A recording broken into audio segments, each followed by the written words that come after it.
Welcome to Fishing for Bees. This is my YouTube channel on swarm catching and beekeeping. If you're new to the channel, welcome. A little bit about us is I started trying to catch bees like 5 years ago. I had no intentions of ever keeping bees. If I caught bees, I was just going to sell them on Facebook Marketplace for like 50 bucks because I was just really fascinated with the idea of catching bees. First year we didn't catch anything. Second year we caught 3, and now we've caught a lot. After we caught, I changed my mind. I decided to keep bees. The reason why I didn't want to keep bees is because I watched a lot of YouTube and I did a lot of research, and it seemed like it was incredibly hard and bees were dying all the time. Since then, I've pretty much learned, at least for me, beekeeping isn't extremely hard. It's a lot of common sense, a little bit of entomology, and some basic physics. This channel pretty much shows our whole journey. It shows this yard when it was pitiful, shows our other yard when we only had a couple colonies, and all the way up to now, where over the years we've had anywhere between high 70s and high 80s over winter success rate. I like to empty this yard out in the spring and move up to our production yard. And in the past, I haven't had enough room in the production yard to move colonies, so we've given away 10 frame colonies in this yard. If any of that interests you, please like and subscribe. Today's going to be just a quick video. We came up with a Hive Alive Fondant hack, so these tend to stay flat when you put them in the colony, and they're sticky obviously, and there's static inside here, and it's hard for the bees to get access sometimes because this plastic doesn't want to stay up.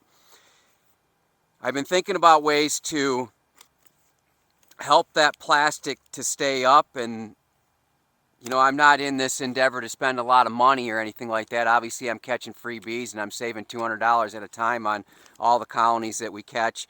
I also buy my equipment on sale during the off season. I buy it locally. So again, I'm not into spending a lot of money on things, so I like to think of ways to do things that are inexpensive. I mean, even our quilt box systems that are going to go up on top have a lot of free components. So this is what I've come up with. We're going to just shoot a video on it now, and we're going to walk through it together, and we're going to check the progress and see how it goes. So I think it's going to work out well, but stay tuned. We're going to keep coming back and checking on it. This is the only colony that's going to have this Hive Alive Fondant hack. The other ones, because of the way we put the fondant on, it's not necessary.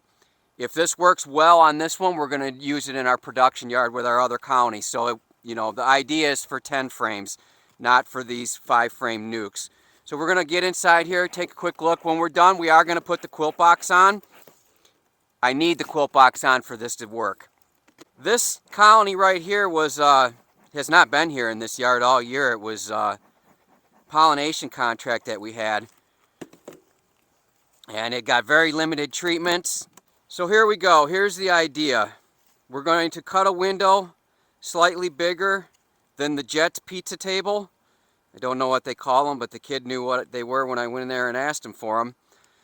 So we're going to cut a window big enough that the bees can access around the sides. I thought about drilling a hole in the middle of it. I'm not going to do that right now because you see with this plastic, the structural integrity of this plastic is them meeting. And if I drill a hole, then it won't be as sound. I don't think drilling a hole would be a tremendous problem because there's no weight on these or pressures or anything like that. So one of the things about these Hive Alive fondants is I always like to put my hole in the side, the top side, so that when it sits in the colony like this, you can actually see better what's going on. So keep that in mind. I made that mistake in the beginning.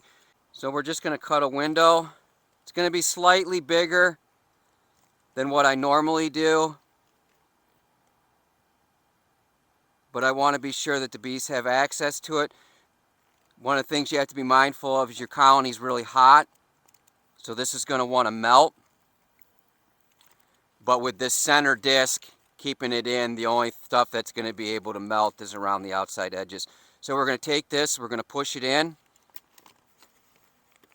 So it's sticking to the plastic right now. We're going to put it inside there. I believe the heat of the colony and the weight of the pollen patty is going to settle down on top of the frames, and then these are going to be higher up and allow for the access.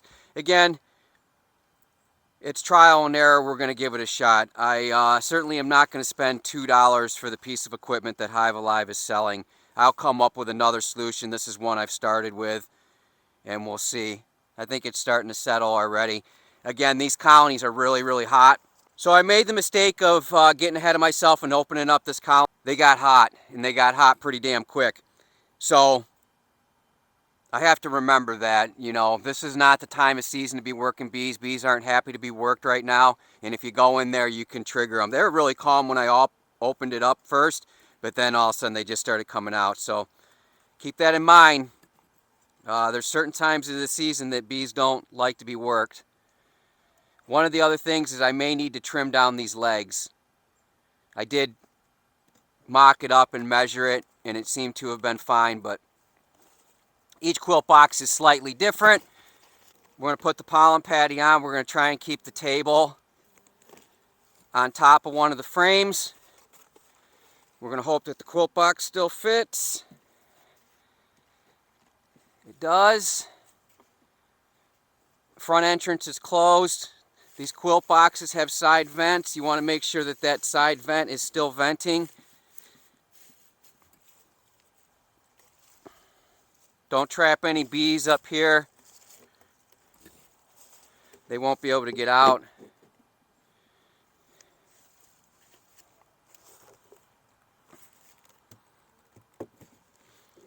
Close it up. As I said, we're going to keep monitoring. We're going to see how it goes. If they have access to it even without that, but what happens is they have a harder time working to the outsides of the bags, and you end up with product left in the corners, and the stuff isn't cheap, so you want to make sure it's all eaten up. So here's an insert. As usual, the bees are very, very interested in the fondant, so much that they're trying to access it through the wrong side. But these were a little bit sticky. I think there's fondant residue on the outside of them, so they're cleaning them up.